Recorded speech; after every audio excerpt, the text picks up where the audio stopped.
환경을 뛰어넘어라는 제목으로 말씀 증거하도록 하겠습니다.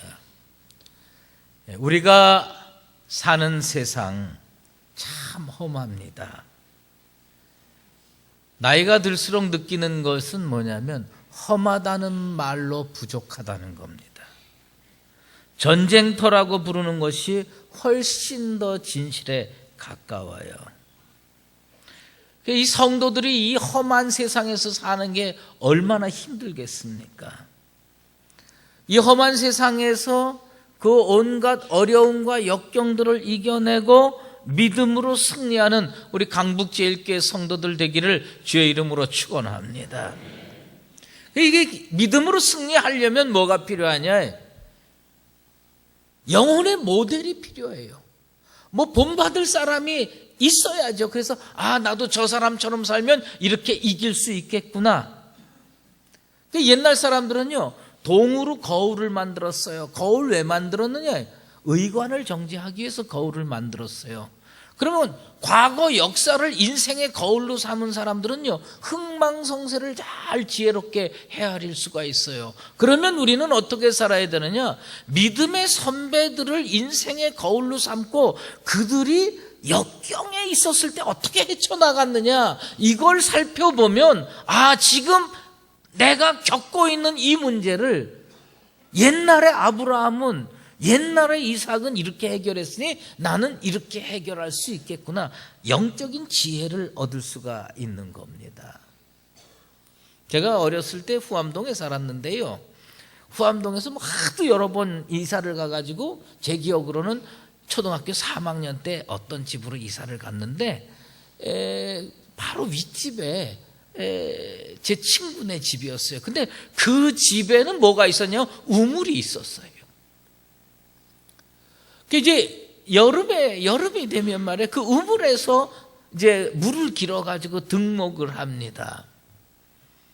그런데 그 우물에서 물을 기를 때도요, 그게 다 법칙이 있어요. 그게 뭐냐면 두레박을 우물에다가 이렇게 탁 집어 던집니다. 저는 뭐 이렇게 옛날이나 지금이나 뭐 그렇게 힘이 좋은 퍽이 아니어가지고, 그래서 두레박이 물에 탁 떨어지면 바로 길어 올립니다. 근데 제 친구는요, 그 집에 살고 있는 친구는 그 우물의 비밀을 아는 거예요. 내가 이렇게 탁 해서 바로 위에서 딱 뜨니까 금을 버리라는 거예요. 그리고 어떻게 하냐, 이게 물속으로 조금 더 깊이 들어가도록 좀 이렇게 해서 쭉 가라앉는 거예요. 그 다음에 그러면 줄이 좀 길잖아요. 그러면 이제 우물 속에 깊숙이 두레박이 들어갑니다. 그 다음에 얼른 길어 올리라는 거예요. 그러면 맑고 깨끗하고 시원한 물이 나온다는 거예요. 그 물로 자기 등에다가 해달라는 거예요. 근데 놀라운 것은요, 그 인간이 나한테는 그렇게 시켜먹고 자기는 그렇게 안 하더라고요. 대충 아무렇게나 해가지고 올리는 거예요. 그 옛말에 급고득수경이라는 표현이 있어요. 그게 무슨 얘기냐면 과거 옛날을 길어 올리는 거예요. 뭘로? 그래서 그 무엇을 얻느냐? 긴 두레박줄을 얻는다라는 표현이 있어요. 우리들이요, 성경을 통해서 인생에 살아가는 지혜를 얻어야 되는데 우리가 깨달음이 너무 적은 거예요. 하나님은 분명히 말씀 속에 우리가 꼭 깨닫고 그걸 실천하면서 살 수 있는 길을 여기다 다 기록해 놨는데 우리의 깨달음이, 지혜가 부족해가지고요, 영혼의 두레박줄이 작아가지고요, 짧아가지고요, 그 영혼의 깊은 우물에서 생수를 길어 올려가지고 시원하게 이 인생을 시원하게 만들어야 되는데 겉에 먼지 뿌연 물들, 그 별로 이렇게 뜨뜻하고 미지근한 물들 퍼올리고 이게 최고인 줄 알고 사는 경우가 참 많이 있습니다. 나는 오늘부터 이제 몇 주간 그 요셉의 인생에 대해서 살펴보려고 하는데, 여러분들이 말씀 속에 깊숙이 들어가서 영혼의 두레박줄을 길게 누려가지고 정말 주님께서 우리가 이 땅에 살면서 그리스도로 꼭 깨달아 알기를 원하는 그 말씀까지 도달하는 지혜로운 여러분 되시기를 주의 이름으로 축원합니다. 신앙의 모델은요, 더 말할 나위 없이 오직 예수 그리스도가 돼야 돼요. 그런데 우리가 예수 그리스도를 모델로 삼기가 매우 어려운 부분이 뭐냐면, 우리 예수님은 하나님의 아들이잖아요. 그 성경을 읽어보면 죄도 없으시고 뭐 부족한 게 하나도 없으신 능력의 주님이세요. 그분을 모델로 삼기에는 우리가 너무 격차가 많아가지고 우리들이 쉽게 포기할 수가 있어요. 그래서 성경에서 모델로 삼을 사람을 쭉 늘어놓고 보니까 역경을 믿음으로 이겨낸 사람이 꽤 많은데, 그래도 우리가 비슷하게 본받을 사람을 하나 제가 찾아냈어요. 그게 누구냐? 요셉입니다. 저는 요셉은 우리 교회 성도들이 이 험한 세상, 전쟁터와 같은 세상에서 믿음으로 승리하기 위해서 꼭 귀담아 듣고 본받아야 할 맞춤형 모델이라는 생각이 듭니다. 17살 소년이 어느 날 노예로 팔려갔어요.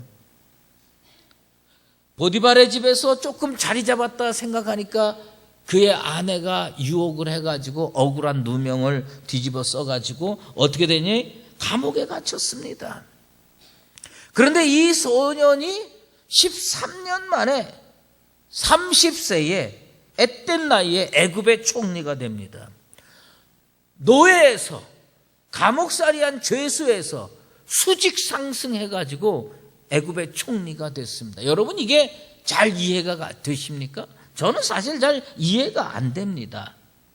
이게 영혼의 두레박줄이 깊어가지고 그 깊숙이 숨겨져 있는 그 진리를 꺼내와야 돼. 그래야 내 인생에 제대로 적용할 수가 있는 겁니다. 오늘날 학교에서 선생님 하시는 분들도 그 얼마나 가르치는데 고생이 많겠어요. 어떤 어머니가 아들이 너무 말을 안 들어. 그 아들이 말을 안 듣는데 특히 어느 부분에서 말을 안 듣냐면 얘가 군것질을 좋아해요. 군것질을 좋아하는데 이가 다 썩었어요. 치아가 나빠요. 그래서 이 어머니가 이 아들을 데리고 이 아들이 제일 좋아하는 선생님을 찾아갔어요. 우리 애한테 오늘부터 초콜릿이나 사탕, 단 거 이거 먹지 말라고 명령을 좀 해 주십시오.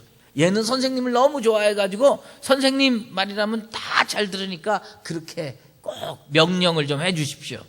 그랬더니 이 선생님이 그 아이를 한참 보더니 한 달 있다가 와라.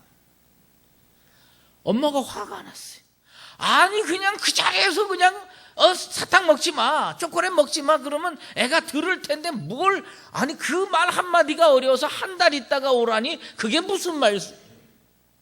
한 달 있다가 갔어요. 뭐 선생님이 그러니 어떻게 한 달 있다가 갔어요. 가서 이제 오늘은 분명히 사탕 먹지 마, 초콜릿 먹지 마, 단 거 그만 먹어 이렇게 명령해 줄 줄 알았는데 이 선생님이 뭐라, 한 달만 더 있다 와라. 어머니, 아니 뭘 사탕 그만 먹어라 그 말이 그렇게 어려워가지고 그렇게 한 달 더 있다가 왔어요. 왔더니 선생님께서 너 오늘부터 단 거 먹지 마라, 초콜릿 먹지 말고 사탕 먹지 마라. 엄마가 너무 고마워요. 얘도 그래요, 이제 오늘부터 안 먹겠습니다. 엄마가 궁금하잖아요. 아니 그 말씀이 그렇게 어려워서 2달이나 시간을 끌었습니까? 그 선생님이 그 어머니에게 그렇게 얘기를 하는 거예요. 사실은 나도 사탕을 좋아했다고. 나도 사탕을 좋아했는데 이 아이에게 사탕 먹지 말라고 얘기를 하려면 내가 먼저 그 사탕을 끊을 수 있어야 얘 보러 얘기를 하지, 내가 끊을 수 없는데 어떻게 이 아이한테 넌 끊어라 이렇게 얘기를 하냐.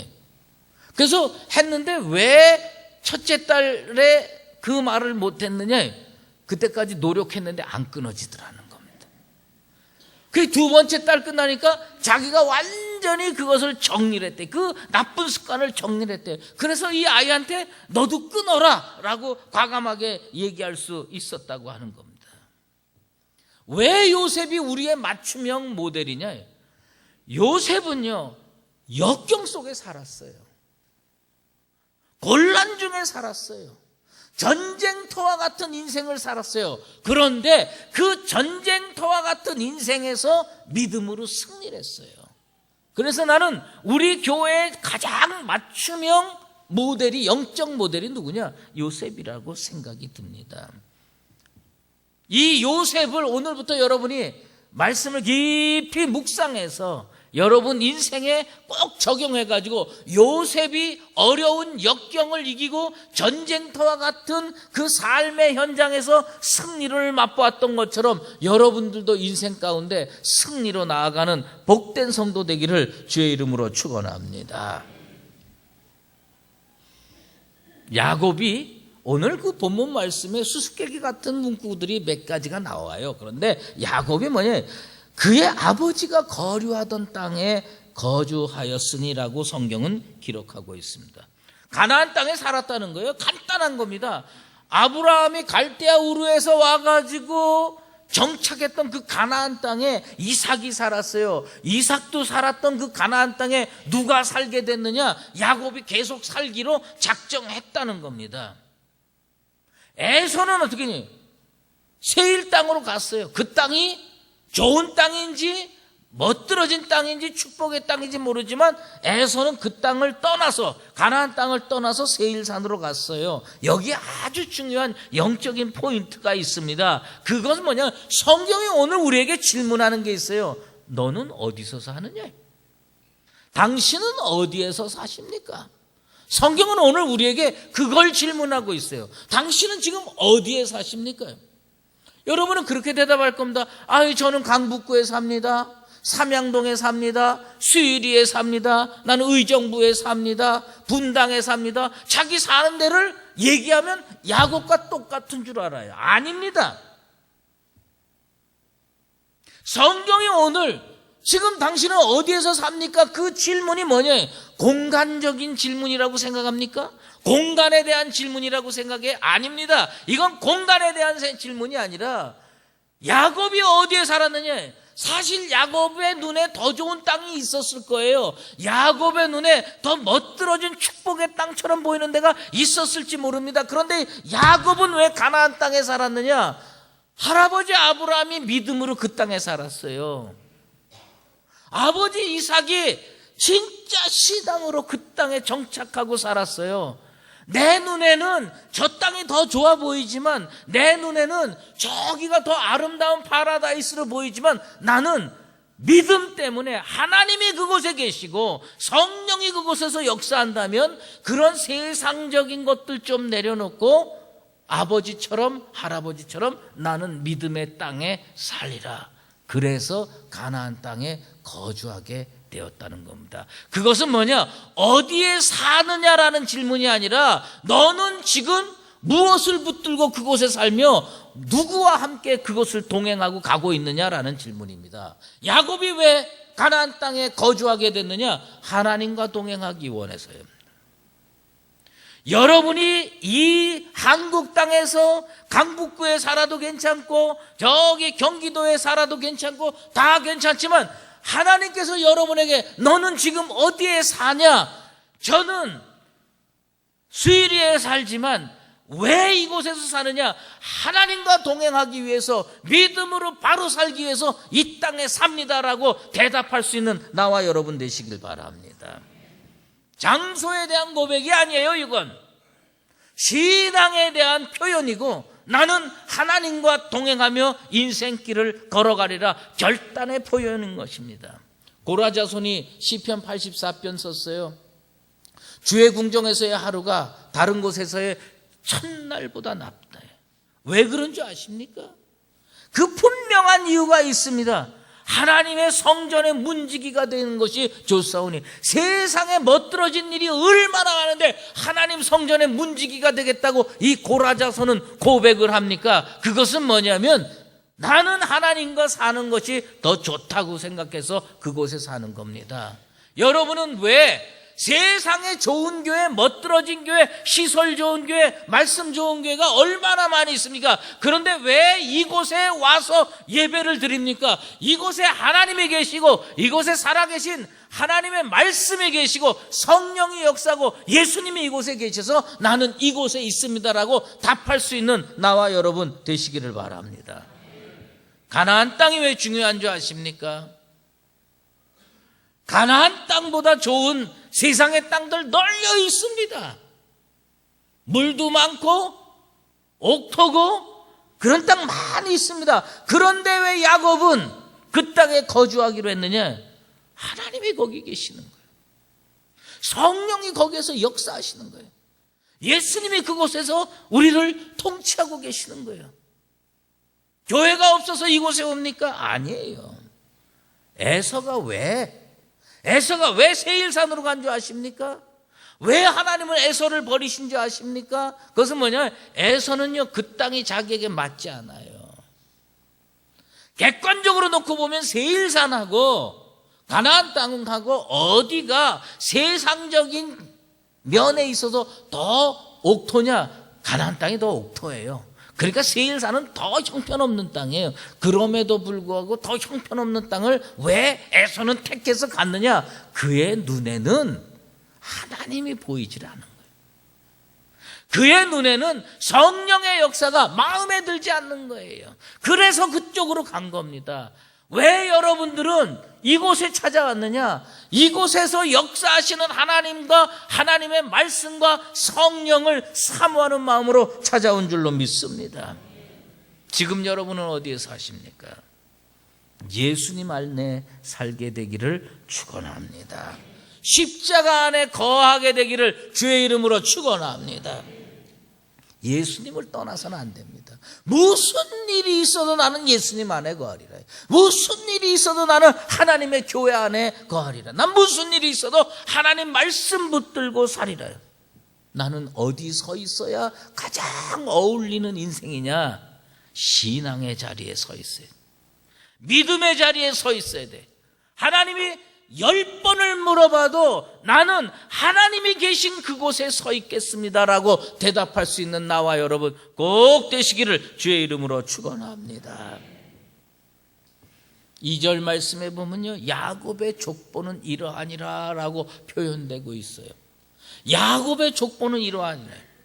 36장에는 에서의 족보가 나오고요, 37장에는 야곱의 족보가 나옵니다. 그런데 여러분 오늘 집에 돌아가셔서요, 37장의 야곱의 족보를요 샅샅이 뒤져보기를 바랍니다. 거기에 이름은 하나밖에 안 나옵니다. 도대체 야곱의 족보는 어떤 족보길래 에서의 족보는요 수많은 이름이 나옵니다. 누가 누구를 낳고 누가 누구를 낳고. 마땅히 세상적인 측면에서 족보라 하면 에서의 족보처럼 창세기 36장에 나와 있는 그 족보처럼 기록되는 게 맞아요.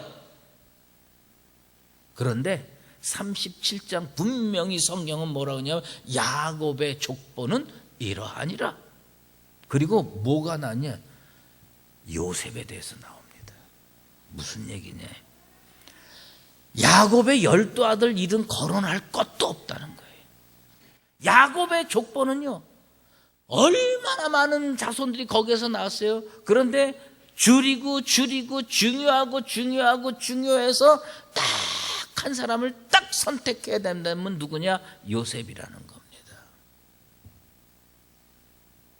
족보에서 제일 중요한 게 누구냐? 요셉이에요. 그래서 성경 기자는 야곱의 족보는 이러하니라 라고 얘기를 하면서 다른 사람 하나 이름 거론하지 않고 오직 요셉 하나만, 요셉만 알면 그 집 다 안다는 겁니다.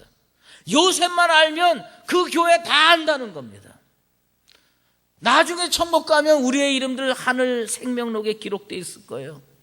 여러분 가문의 족보를 하나님께서 쭉 보시고 누가 누구를 낳고 그런데 이것을 중요한 사람 5명 꼽고 이것을 중요한 사람 3사람으로 추격하고 이것을 중요한 사람 딱 한 사람을 고른다면 바로 여러분 되길 바랍니다.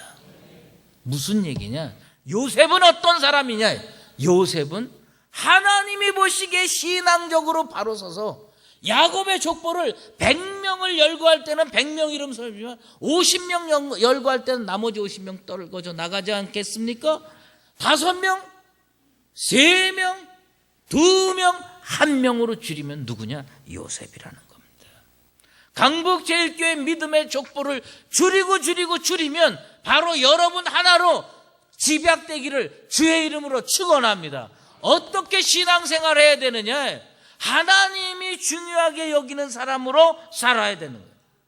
하나님께서 귀중히 여기는 인생이 진짜 존귀한 인생인 줄로 믿습니다. 성경은 요셉을 그렇게 표현해 놓고 있어요. 그런데 요셉의 가정을 보면 결코 평탄한 가정이 아니에요. 그 성경에 보면 예사롭지 않은 단어들이 나옵니다. 첩배에 대해서도 나오고 편애에 대해서도 나오고 고자질에 대해서도 나오고 시기, 질투, 어쩌면 말이지 하나님의 백성의 가정에 이렇게 세속적인 단어가 많이 나오는지 모르겠어요. 진짜 불편한 표현들이 많이 나옵니다. 17살 난 소년이 그것을 헤쳐나가기 얼마나 어려웠겠습니까? 고등학교 2학년밖에 안 된 청소년이에요. 근데 그 집에 정실 부인이 2명이에요. 첩이 2명이에요. 그리고 12형제가 있는데 이 이복 형제라 맨날 싸움박질하고 코자질하고 이런. 제일 큰 문제가 뭔지 아십니까? 아버지 야곱이에요. 아버지 야곱이에요. 그 사람은 결코 공평한 사람이 아니에요. 부인이 4이 있어요. 그런데 그 4명 중에 제일 사랑하는 게 누구냐? 라헬이에요. 그럼 나머지는 그 라헬보다 덜 사랑했냐? 안 사랑했어요. 나머지 3명은 그냥 안 사랑한 거예요. 그래가지고 얼마나 여인들이 상처가 많았겠습니까? 특별히 그 첫 번째 부인이었던 레아는요, 라헬은 예뻤어요. 레아는 못생겼어요. 어떻게 그리스도인이 그렇다고 그래가지고 그렇게 구박을 하는지 몰라요. 예? 그래야지 레아는 말이에요. 첫 번째 아들 낳고서 그 집은 진짜 콩가루 집안인지 자녀들 이름을 전부 여인들이 다 줬어요. 그 레아가 첫 번째 아들을 루벤이라고 줬습니다. 루벤이라고 줬는데 그 뜻이 뭐냐? 이제는 내 남편이 나를 사랑하리라. 어떻게 남편이 자기 사랑하기를 원하는 그 마음을 담아서 아들 이름을 줘요. 그러니 얘가 인생길이 어떻겠어요? 진짜 형편없는 인생으로 살지 않겠어요? 그 다음에 둘째 아들 이름 짓고 셋째 아들 이름 짓는데 거기 이름 짓는 이유가 전부 뭐냐? 내 남편이 나를 사랑하리라. 내 남편이 나와 합하리라. 내 남편이 머릿속에 뭐만 있냐? 남편만 있는 거예요. 그 4번째 아들을 뭐로 줬느냐? 유다로 줬어요. 유다. 이게 뭐냐? 그만큼 살아보니까 이젠 포기가 되는 거예요. 그래서 유다라고 줬어요. 뭐라고 줬냐? 내가 이제는 여호와를 찬송하리라. 진작 이렇게 짓지. 그랬으면 하나님께서 인생길 쫙 열어줬을 텐데 첫 번째 때도 내 남편이 뭐 어쩌고 저쩌고 2번째도 내 남편이 어쩌고 저쩌고 그러다가 언제 포기했느냐? 4번째 아들 남편이 정 말을 안 듣거든 4쯤 낳아보시면 포기가 됩니다. 그런데 루벤이 왜 인생 망가진 줄 아십니까? 그 아버지 때문에. 자기 엄마 레아를 아버지가 사랑하지 않은 거예요. 그리고 라헬 그 둘째 어머니를 사랑하는 거예요. 매일 그 방으로 들어가요. 소년이요 밭에 나가서 합판채를 얻어갖고 옵니다. 합판채가 뭐냐면 남녀가 합방할 때 쓰이는 그 체음제 같은 거예요. 합판채를 엄마하고 아버지하고 한 방에 집어넣으려고 소년이 합판채 마련해 갖고 오는 게 그게 온당한 가정이라고 생각합니까? 이 소년이 아버지에 대해서 분노를 품습니다. 그리고 어떻게 되는 줄 아십니까? 나중에 라헬이 죽었을 때 라헬의 시녀였던 첩 비라를요 간통합니다. 그래서 장자권을 잃어버립니다. 이런 콩가루 집안에서 요셉이 사니 얼마나 힘들었겠어요. 어머니 라헬이 베냐민 낳다가 죽어요. 이제 천지간에 의지할 사람이 아무도 없어요. 그래서 그날부터 요셉은 뭘 결심하냐? 난 아버지 사랑을 얻고야 말이라. 난 아버지 관심을 얻고야 말이라. 그래서 시작한 게 뭐냐? 고자질입니다. 그래서 시작한 게 뭐예요? 자기 형들의 비리, 자기 형들의 잘못한 거, 이걸 아버지한테 가서 고해 바칩니다. 그래도요, 요셉이요, 눈치는 빨라요. 정실부인 레아의 4아들, 그리고 둘 더 여섯 아들에 대해서는요, 한마디도 얘기 안 합니다. 그거 했다 진짜 죽거든. 그 누구 거 얘기하니? 첩의 아들들 얘기만 갖다가 고해 바칩니다.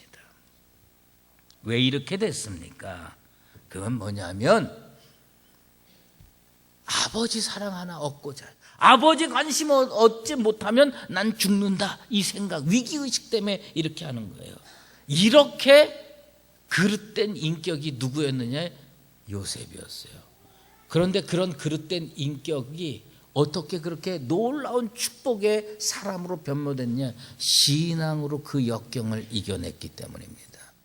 신앙으로 자기 성격을 극복했기 때문입니다. 신앙으로 이 모든 것들을 극복했기 때문에 하나님께서 그 영혼을 붙드셔서 위대하게 사용했습니다. 우리 다 단점이 있어요. 우리 다 약점이 있어요. 하나님 앞에서 신앙으로 이겨내고자 결단하면 우리 인생 가운데서도 요셉과 같은 축복의 역사가 일어나게 될 줄로 믿습니다.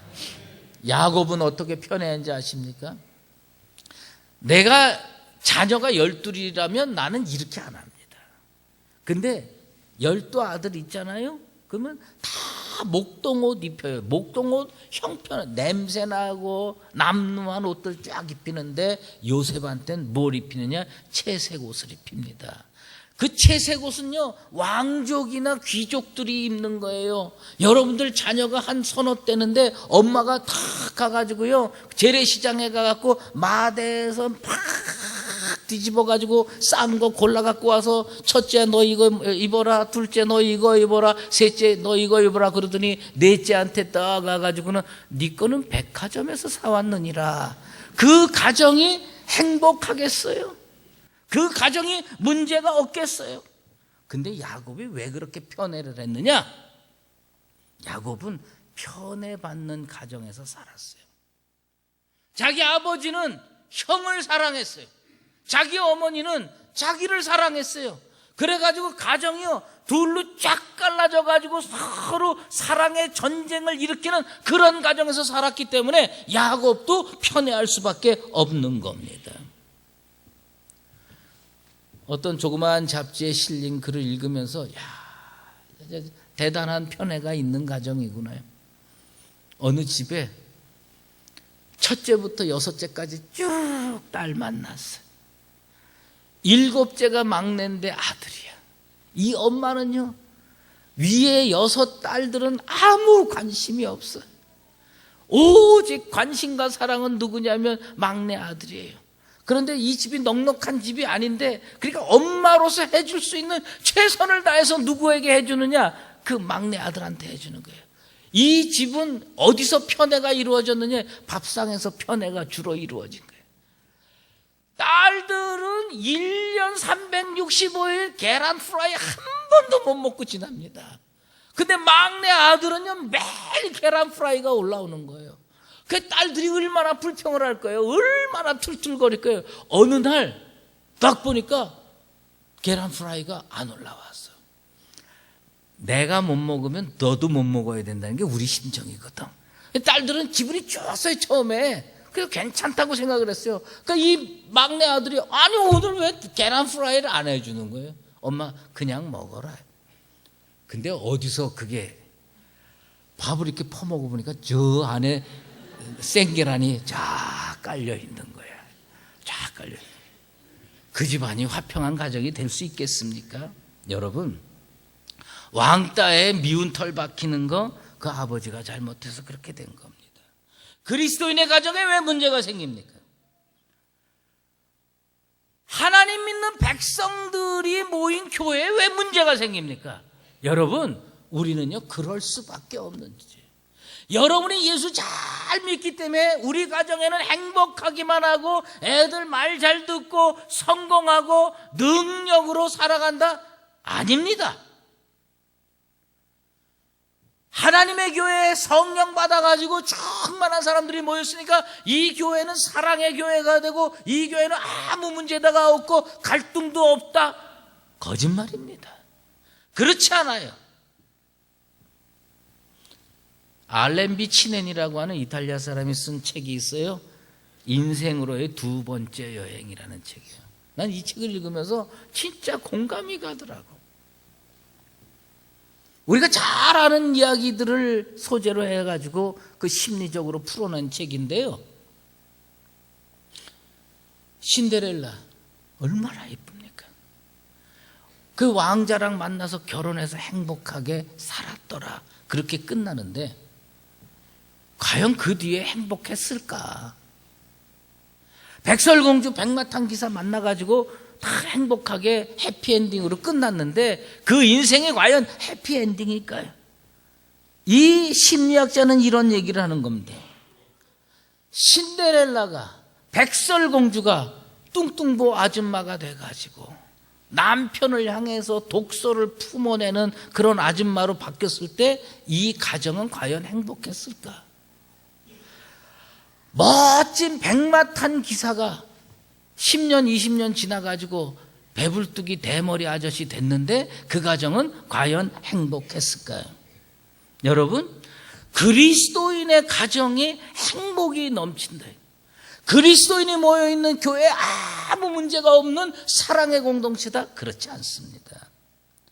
그 속에 어려움이 있게 되어 있어요. 그 속에 문제가 생기게 되어 있어요. 우리 교회를 보면 알지 않습니까? 우리 교회에 얼마나 전쟁터 같은 세월을 보냈습니까? 인생으로의 두 번째 여행이 있는 것처럼 신앙생활에도 두 번째 여행이 있습니다. 예수 믿으면 다 해결되는 줄 알았어요. 예수 믿고 구원 얻으면 평화가 넘치고 사랑이 넘치고 진짜 좋은 인생의 열매만 있는 줄 알았어요. 그런데 목사끼리부터 싸웁니다.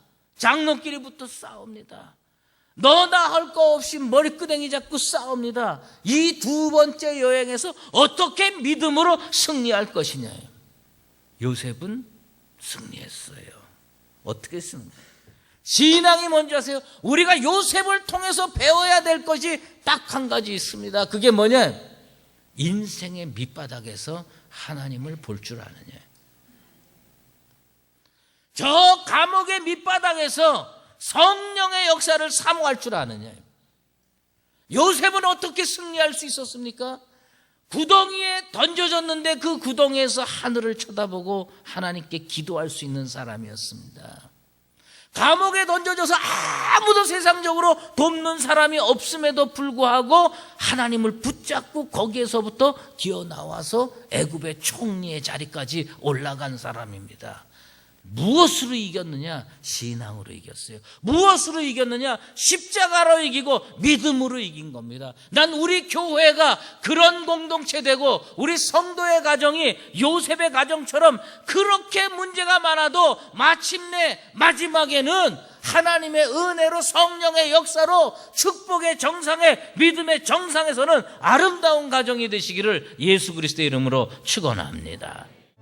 이제는 우리 주 예수 그리스도의 은혜와 하나님 아버지의 극진하신 사랑하심과 성령의 인도하시고 교통하심이 아무리 어려운 환경이 주어진다 하더라도 요셉처럼 믿음으로 다 이겨내서 승리와 축복과 믿음의 정상에 우뚝 서기를 소망하는 사랑하는 강북제일교회 모든 성도들 머리머리 위에와 이제 목요일에 인생의 큰 관문을 헤쳐나가야 하는 우리들의 자녀들 머리머리 위에 그리고 함께한 모든 권속과 주님의 교회 위에 이제로 영원히 함께 계시었기를 간절히 축원하옵나이다.